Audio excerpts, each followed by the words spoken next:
안녕하세요. 반갑습니다. 자, 이번 시간은 여러분들이 주식 관련해서 여러 가지 이제 궁금하신 사항들을 질문으로 올려주셨는데, 그 내용들을 제가 좀 취합을 해서 여러분들이 조금 궁금해 하시는 부분이 좀 해소될 수 있도록 조금 최대한 여러분들이 쉽게 이해할 수 있는 그런 방향으로 제가 설명을 드리는 그런 영상을 만들어 보려고 합니다.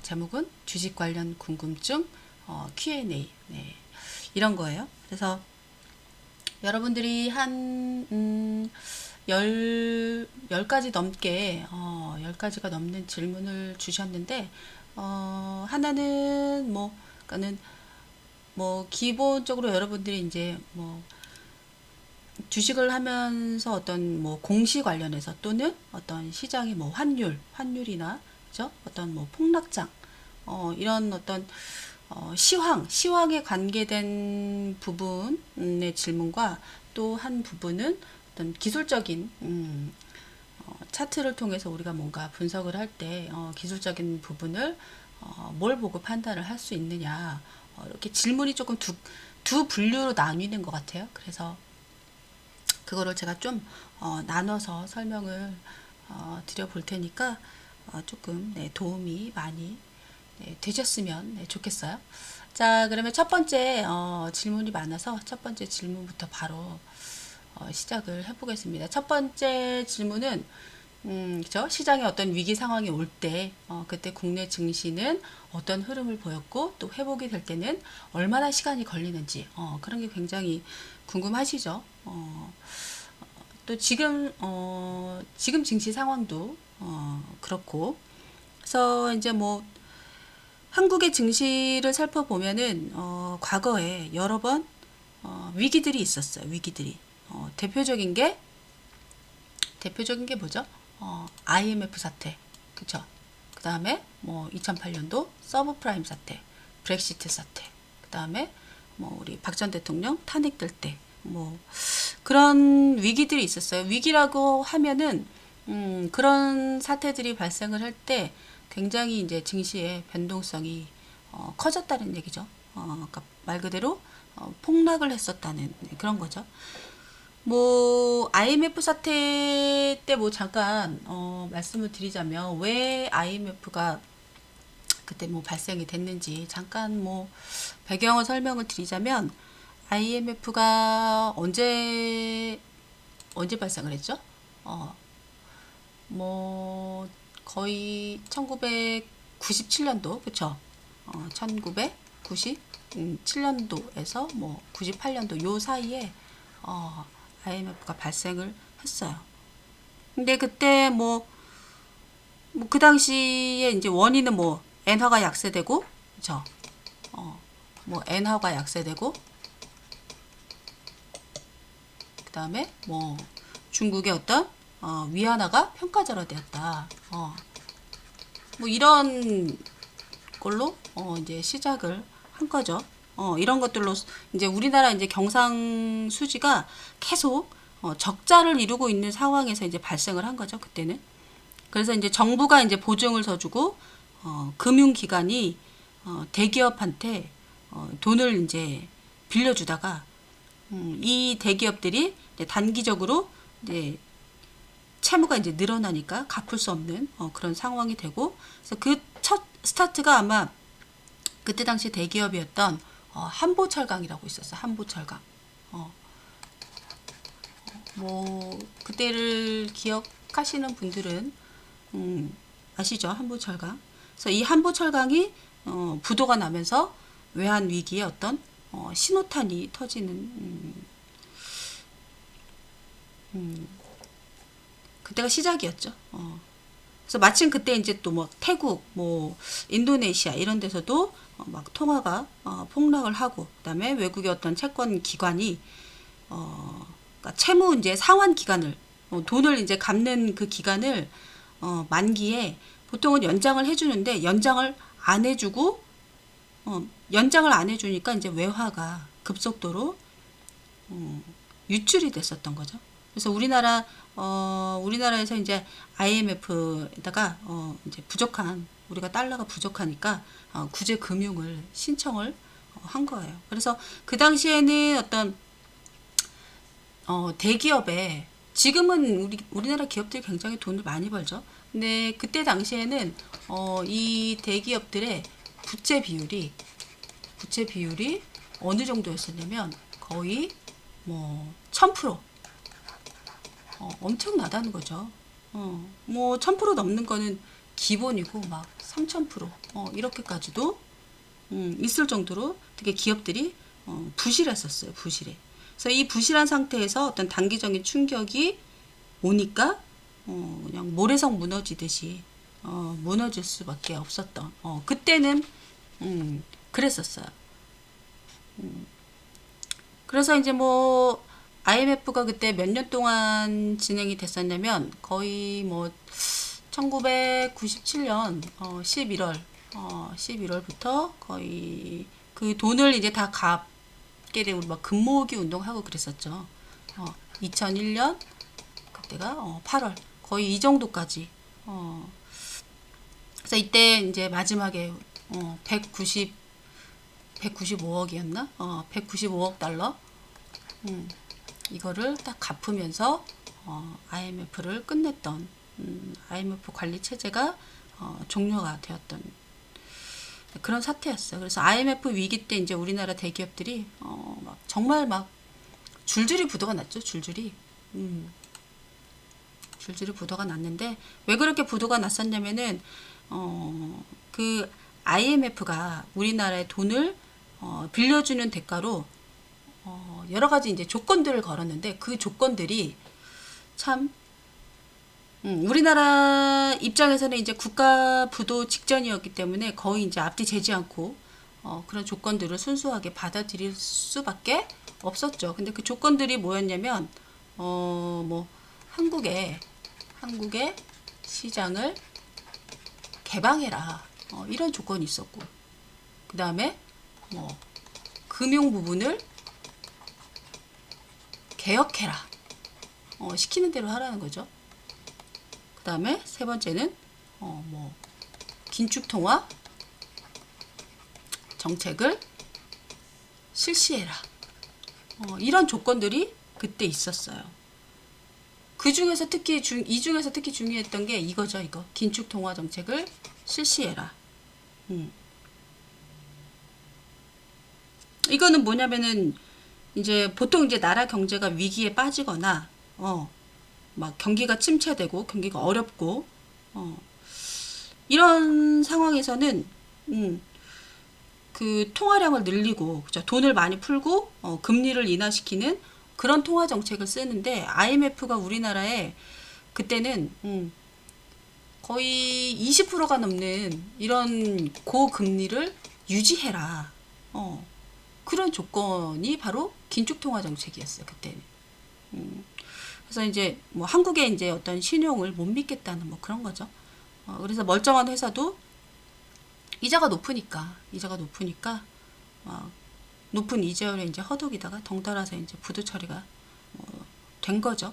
그래서 물론 우리나라도 뭔가 이제 잘못이 있으니까 그런 위기까지 간 거지만 IMF의 그런 이런 요구들이 지나치게 좀 엄격했기 때문에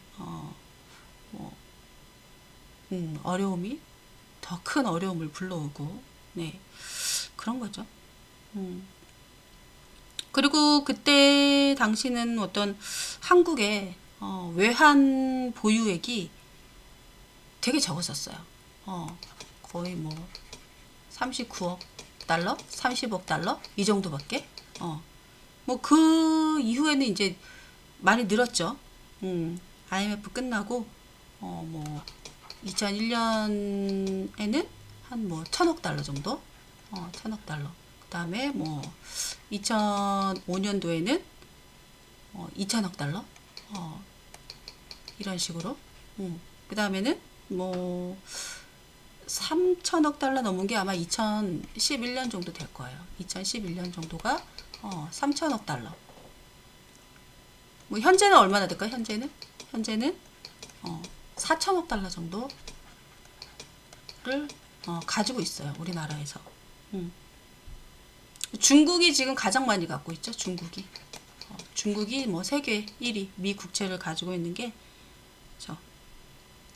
거의 3초 1천억 달러 정도. 3조 1천억 이 정도 갖고 있고, 그 다음에 많이 갖고 있는 나라가 일본이 2위죠. 일본은 뭐 1조 뭐 한 2천억 달러 정도, 이 정도 가지고 있습니다. 그래서 그때는 외환 보유액도 없고, 그쵸? 여러 가지 이제 우리나라 이제 부도가 나면 안 되니까 IMF에서 시키는 대로 할 수밖에 없었던, 좀 그랬었어요. 그때는.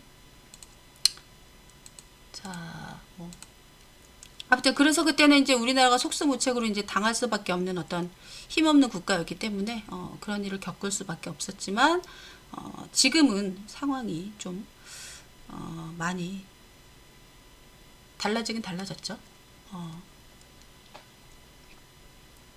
자, 그때 잠깐 뭐 차트를 한번 그러면 볼까요? 차트. 자, 어땠는지. 자, 이런 식으로. 자, 그때가 여기죠. 여기입니다.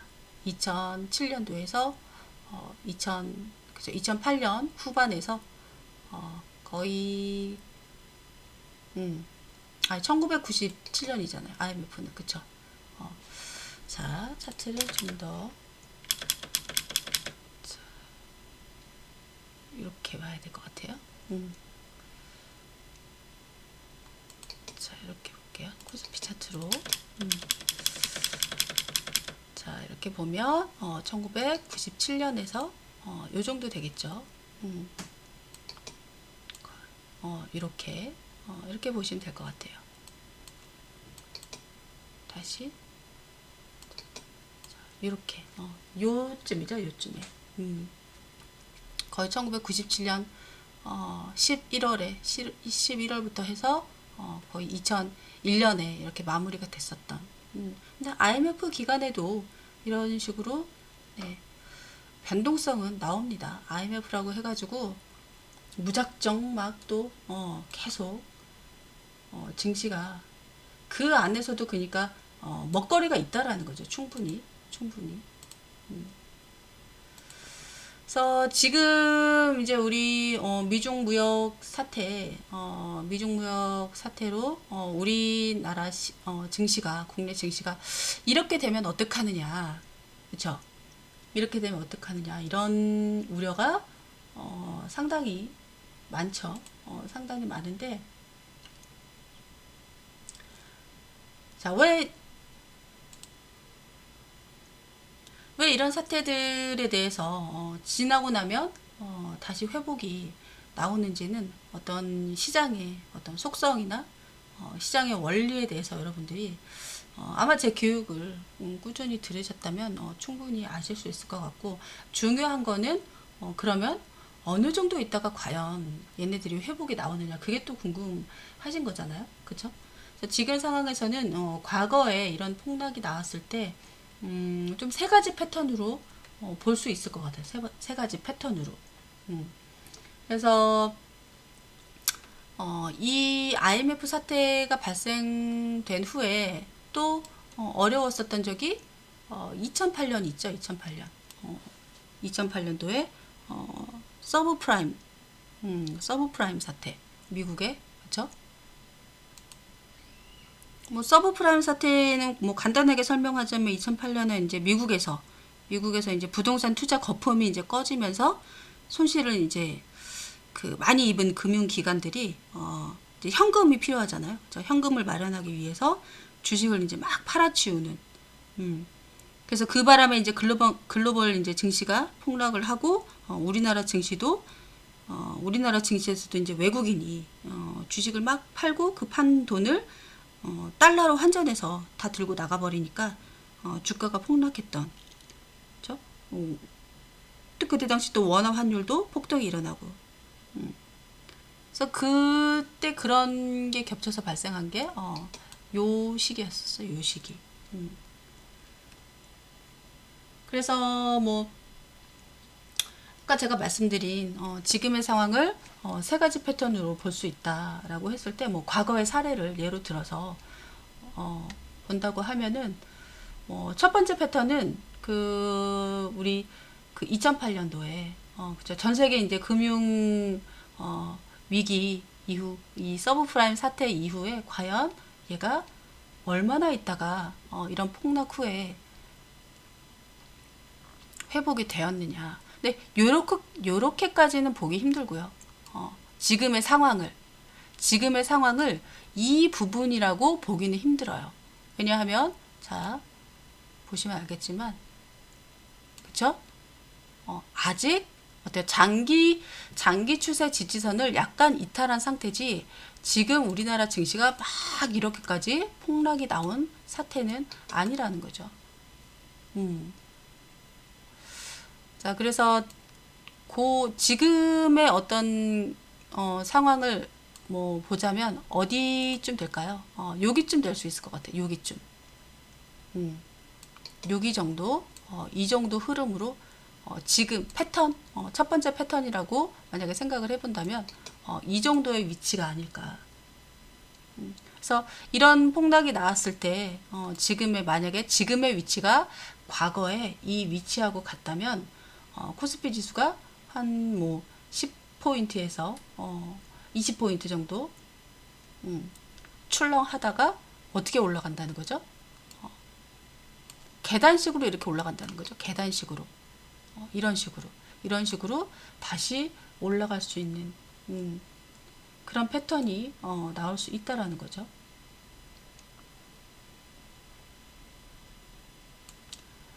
자, 그 다음에 또 뭐 두 번째 패턴을 한번 찾아보자면, 그러니까 지금의 위치와 같은 위치를 찾는 거예요. 지금의 위치와 같은 위치를.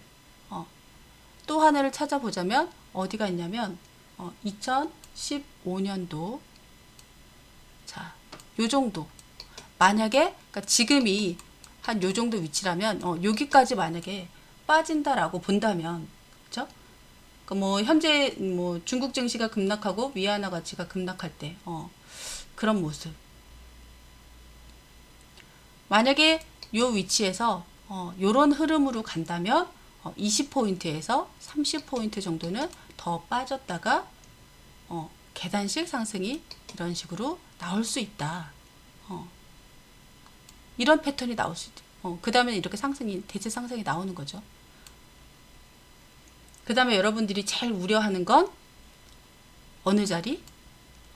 2008년 서브프라임 사태. 이렇게 될까봐 지금 굉장히 두려운 거죠. 그쵸? 이렇게까지 빠져버릴까봐. 이게 바로 세 번째 패턴이 될 수 있어요. 세 번째 패턴.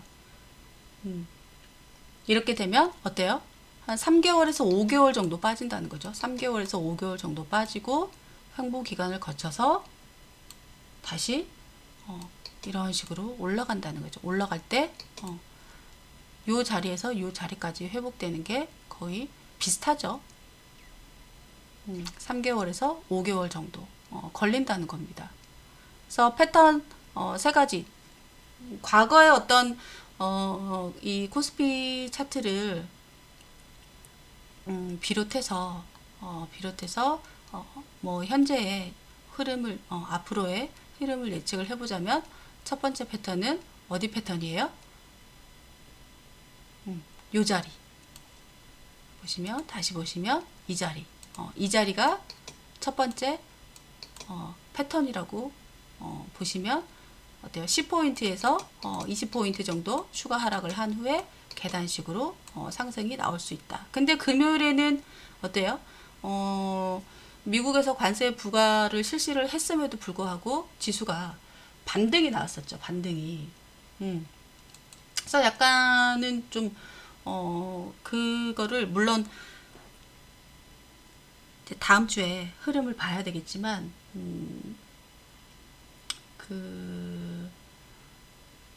중국 증시도 굉장히 많이 빠졌었고 지금 그죠? 그다음에 우리나라 중국 상해 종합지수 같은 경우는 거의 이제 고점 대비 22% 정도 빠진 상태. 그러니까 이거를 선반영이 됐다라고 보는 시각도 지금 굉장히 많이 있어요. 그래서 이제 어떤 무역 전쟁의 이제 불확실성 뭐 이런 걸로 주가 하락이 이미 충분히 진행이 된 상태다. 그렇게 보고 이제 그런 실질적으로 이제 딱 그 디데이 때는 그게 이제 어떤 불확실성이 해소가 됐기 때문에 반등이 나온 그런 흐름으로 추측을 해볼 수 있습니다.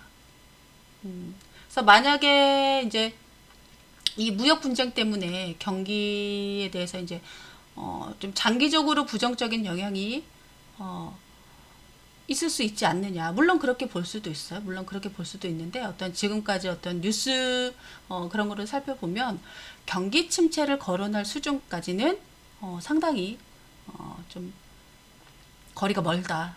그리고 경기 침체에 이를 정도로 이런 미중 무역 전쟁이 거칠게 진행하기도 어려운 상황이다. 그래서 뭐 미중 무역 협상이 단기간 안에 해결되지 않는다고 해도 이 주가가 더 추가할 그런 가능성은 많이 줄었다. 이런 시각, 이런 해석, 이것 때문에 기관에서도 수급이 들어오고 중국에서도 반등이 상당히 많이 나왔죠. 자, 그래서 뭐 세 가지 패턴. 첫 번째 패턴은 이런 식으로 짧게, 그러니까 뭐 금요일을 계기로 이런 식으로 다시 계단식 상승으로 흐름이 되돌릴 수 있는 거고, 그죠? 그 다음에 두 번째는 뭐 2015년도에 자 이런 흐름, 자 이렇게 지금이 한 요 상태죠. 이렇게까지 한 20포인트에서 30포인트 더 뺀 후에 계단식으로 상승을 하느냐. 그러니까 결국은 상승을 하느냐죠. 그 다음에 제일 이제 뭐 최악의 상황이면 지금 위치가 여기라고 하면 앞으로 뭐 3개월에서 5개월 정도 더 뺐다가 올리느냐. 요런 세 가지 과거 사례를 들어서 좀 살펴볼 수 있을 것 같아요. 자, 단기적인 어떤 충격이 가장 컸었던 때는 아무래도 브렉시트 때죠. 최근에 여러분들도 최근에 발생한 일이었기 때문에 아마도 기억을 많이들 하시고 있지 않을까 생각이 됩니다. 요 자리죠.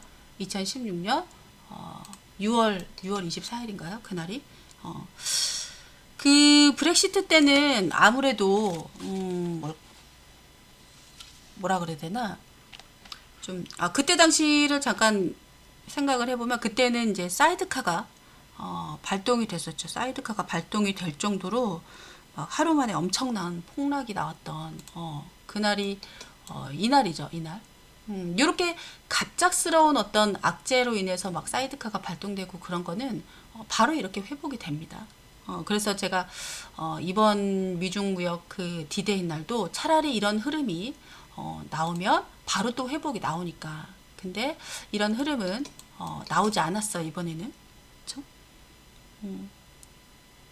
사이드카가 뭐냐면은 사이드카는 뭐 선물 시장이 또 관계가 있어요. 사이드카는 선물 시장이 이제 변동성이 이제 확 커질 때, 갑자기 상승을 막 하거나 갑자기 막 하락을 할 경우에 어떤 현물 시장에 대한 영향을 최소화하면서 현물 시장을 좀 안정적으로 운용을 하기 위한 어떤 뭐 그런 프로그램이죠. 사이드카는.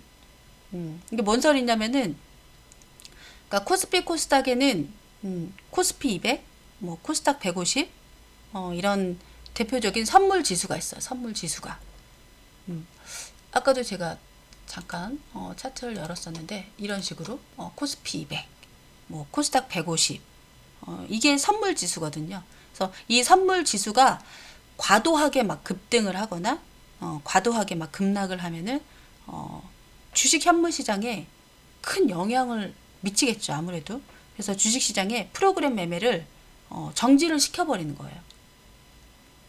왜냐하면은 이 프로그램 매매라는 거는 추세가 뭐 그 한번 한 방향으로 잡히면은 그쪽으로 지속적으로 한쪽 방향으로 매매를 하는 성향이 네, 있기 때문에 주가가 이제 너무 한 방향으로 쏠리는 것을 막기 위해서는 브레이크를 걸어주는 게 필요하겠죠. 그래서 브렉시트 때 이 사이드카가 발동이 됐었는데 발동 기준이라고 하면은 뭐 코스피 200 선물지수나 코스닥 150 선물지수가 6% 이상 6%인가 5%인가 잘 기억이 안 나는데 아무튼 5, 6% 이상 상승하거나 하락할 때 그리고 발동은 하루에 한 번만 그리고 장 종료 40분 전에는 또 발동이 안 되고 네, 그런 게 있습니다. 올해 1월 달에도 있었죠. 올해 뭐 브렉시트 때는 이게 급락을 해가지고 발동이 됐고 올해 1월 달에는 코스닥이 아주 급등을 해서 그때 880을 돌파했었잖아요. 그래서 돌파를 하면서 사이드카가 발동이 됐었던 그런 게 있습니다. 그래서 지금 어떤 무역 이 분쟁 때문에 상당히 이제 걱정이 이제 많이 돼서 이런 질문을 주신 것 같은데 조금 그거를 물론 이 무역 분쟁 때문에 경기가 안 좋아지고 어떤 증시에 부정적인 영향은 분명히 있지만 어떤 무역 분쟁을 이제 단순한 어떤 지금의 변동성을 일으키는 요인이라고 한다고 해도 이것뿐만이 아니라 이게 전부는 아니라는 거죠. 그래서 앞으로 이제 미국 증시 같은 것도 같이 좀 살펴볼 필요가 있는데 미국이 지금 어떻게 보면 경기가 굉장히 증시만 보면 굉장히 경기가 좋은 흐름이었잖아요. 아직도 조금 더 오를 자리가 있고 그래서 그렇지만 아직 이제 상대적으로 보자면은 미국하고 이제 상대적으로 보자면은 유럽이나 우리나라 같은 이제 신흥국들은 추가적으로 미 증시가 오를 때 많이 오르지 않은 그런 게 있기 때문에 추가적으로 어떤 개선이 될 여력이 큰 것으로 좀 그런 판단이 되기 때문에 그런 기대도 있고 그래서 여기서 막 그 2008년 서브프라임 사태처럼 그런 식으로 폭락은 하지 않을 거다. 여러 가지 사안들이 그렇게 나오고 있기 때문에 여러분들이 저는 너무 비관적으로만 지금의 상황을 봐서는 안 된다. 그런 말씀을 좀 드리고 싶어요. 좀 도움이 되셨나요? 네. 자, 그 다음에 질문 주신 게, 자, 환율이에요, 환율. 이 환율과 주가의 관계, 환율이, 오르고 내리는 것과 어떤 국내 증시와는 어떤 관계가 있는지, 이런 것도, 네, 상당히, 네, 궁금하시죠? 네, 궁금하실 거예요. 한번 살펴볼까요?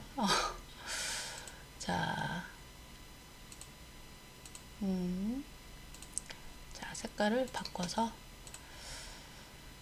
보자. 자, 환율이라는 거는, 잠깐만요. 자, 환율이라는 거는, 각 나라마다 이제 우리 발행한 그 통화, 이게 전부 다르잖아요. 그쵸? 우리나라는 원, 그쵸? 일본은 엔, 미국은 달러, 이런 식으로.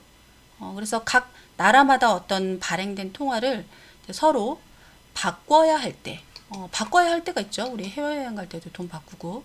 그래서 바꿔야 할 때 적용하는 어떤 교환 비율이죠. 교환 비율. 그래서 이거를 환율이라고 합니다. 그래서 외국인이 이제 우리나라에 주식 투자를 하려면 이 달러를 가지고 우리나라 주식을 살 수 있는 게 아니고 이 달러를 우리나라 돈으로 바꿔야 해요. 원으로. 원화로 바꿔서 한국 주식을 사야 됩니다. 만약에 이제 외국인이 환율이 뭐 1달러에 1,000원이라고 해볼게요. 1달러에 1,000원일 때 이 1달러를 한국 돈 1,000원으로 바꿔서 한국 주식을 한번 샀다고 가정을 해볼게요. 근데 갑자기 환율이 1달러에 1,000원 하던 게 1달러에 1,100원으로 올랐어요. 1달러에. 그러면 어떻게 되는 거죠? 이 외국인 입장에서는 내 돈 1달러를 내가 다시 찾으려면 1,000원이 아닌 1,100원을 내야 되는 거죠. 내 1달러를 다시 찾으려면. 그래서 1,100원을 내야지 다시 원래 내 돈 1달러를 돌려받게 되는 거예요. 외인 입장에서는. 그러면 이 외국인은 가만히 있다가 환율이 오르니까 얼마를 손해본 거예요? 100원을 손해본 거예요. 주가는 그대로 있는데. 그래서 외국인은 이제 환율이 오를 조짐이 보이면 이렇게 환전하는 과정에서 있는 손실을 이제 피하기 위해서 주식을 파는 겁니다. 뭐 아까도 잠깐 설명을 드렸지만 옛날에 그 외환 위기 우리 IMF 때 그 1997년 초부터 뭐 98년 초까지 이때는 환율이 며칠 만에 어떻게 됐냐면 900원에서 1,500원인가? 이렇게까지 폭등을 하던 때가 있어서 거의 폭등을 한 거죠. 진짜 어마어마하게. 이때가 이제 우리나라가 외환위기를 맞았던 때인데 외인들이 이제 환율이 너무 폭등을 하니까 당연히 주식을 이제 팔겠죠. 그래서 주가가 거의 막 반토막이 나던 그때. 그리고 외인이 판 원화를 다시 어때요? 자기 나라로 가져가려면 달러로 바꿔서 이제 들고 가죠. 그러니까 환율은 더 뛰게 되는. 그래서 환율 폭등이 주가 폭락, 주가 폭락이 뭐 환율 폭등, 이런 악순환이 계속 벌어졌었죠. IMF 때.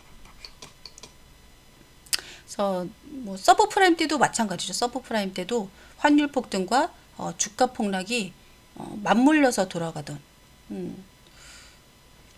거의 상황은 비슷했어요. IMF나 서브프라임 사태 때나.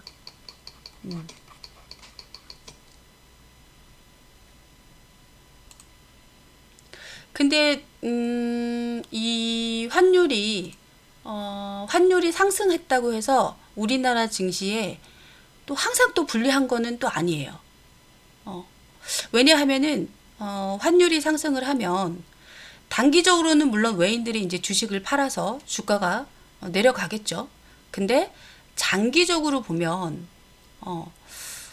이 내수를 좀 유리하게 만든다고 할까요? 그래서 그런 것들이 주가를 또 높일 수도 있습니다. 자, 무슨 말이냐면 이거는 예를 들어서 저희 방에 계시는 우리 제주개미님이 죄송해요, 글씨가 아이고 다시 죄송해요. 자, 우리 저희 방에 계시는 우리 제주개미님이 자, 이 제주도에서 나는 제주귤을 자, 맥도날드에다가 외국 기업 맥도날드에다가 이 제주귤을 1,000달러치를 수출을 한다라고 해볼게요. 1,000달러. 그래서 제주개미님이 맥도날드랑 계약을 맺을 때는 환율이 1달러에 1,000원이었어. 1,000원. 1,000원. 그래서 이 제주귤을 맥도날드에다가 1,000달러치를 주고 돈을 딱 받았는데 그 사이에 환율이 1,100원으로 오른 거예요. 1,100원으로. 그러면 계약했을 때의 환율로 계산을 해서 환전을 하면 어떻게 돼요? 계약을 했을 때는 1,000원이었잖아요. 그쵸? 그래서 1,000달러 곱하기 1,000원이 되는 거죠. 나한테 들어오는 돈은 얼마? 100만 원. 근데 환율이 오른 거예요. 내가 환전을 하려고 딱 하는데 환율이 딱 올랐어. 1,100원으로. 그러면 나한테 들어오는 돈이 더 많아지는 거죠. 이 수출한 사람 입장에서는 얼마가 되는 거예요? 110만 원. 돈이 더 많아졌어. 그래서 원화 환율이 오르면은 이렇게 국내에서 수출하는 기업 입장에서는 같은 비용으로 수출을 해도 이익이 더 어떻게 된다? 커진다. 그래서 귤값을 조금 내려도 내려서 팔아도 똑같은 수준의 이익을 내가 얻게 되는 거죠. 귤값을 조금 내리면 어떻게 돼서 가격 경쟁력에서 유리해지는 거죠. 그래서 환율이 오르면 수출에는 유리해진다. 그렇게 보시면 돼요. 그래서 수출이 늘어서 기업이 돈을 많이 벌면 또 뭐 경기도 좋아지고 그러면 주가가 또 오르겠죠. 반대로 환율이 떨어지면 주가는 어떻게 될까요? 자, 다시 지우고 환율이 이번엔 떨어진다라고 한번 생각을 해볼까요? 자, 환율이 떨어진다. 자, 단기적으로는 어떻게 됐어요? 단기적으로는 주가가 오르겠죠. 환율이 떨어지니까. 근데 장기적으로 보면 주가가 떨어집니다. 그러니까 방금 설명드린 내용하고 반대로 또 생각을 해보시면 되겠죠. 그래서 뭐 정리를 해보자면 환율이 오르면 어떻게 된다? 환율이 오르면 국내 수출 기업은 이익. 그쵸? 국내 기업은 이익. 외인은 손해. 그쵸? 반대로 환율이 내리면 네, 국내 기업은 국내 수출 기업은 손해. 외인은 이익. 이렇게 되는 거죠. 그래서 환율이 내리면 환율이 이렇게 내려가면 이제 외인 매수세가 외인들이 뭐 단기적으로는 이제 외인들이 주식 투자를 늘리면서 외인 매수세가 주가를 상승시키는 그런 역할을 하는 겁니다. 그래서 외인 투자자가 늘면 뭐 외국에서 우리나라로 돈이 많이 들어오니까 우리나라에 뭐 유통되는 돈이 또 많아지겠죠. 돈이 많아지니까 뭐 은행은 돈을 이제 대출을 하게 하려면 금리를 낮추는 게 유리하고 또 금리가 낮아지면 사람들이 싼 이자로 대출을 쉽게 받아서 그 여유 자금이 이제 뭐 부동산으로 몰릴 수도 있고 증시로 몰릴 수도 있고 아무튼 이렇게 주식시장으로 돈이 이제 흘러들어올 가능성이 커지는 거죠. 그리고 기업도 이제 싼 이자로 대출을 받아서 설비 투자를 늘리고 그래서 이런 게 이제 복합적으로 이제 주가를 올리는 방향으로 작용을 하는 거예요. 근데 막 장기적으로 또 환율이 내리면 이제 수출 기업이 또 국내 기업들이 안 좋아지니까 그쵸? 장기적으로 환율이 또 계속 내리면 불리해지잖아, 그쵸?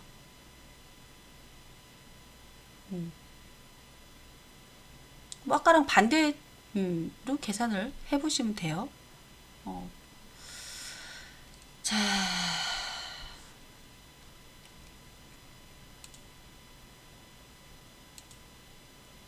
그래서 영상이 조금 길어지니까 여기서 잠깐 끊고 새로 거기서 또 계속해서 설명을 드릴게요.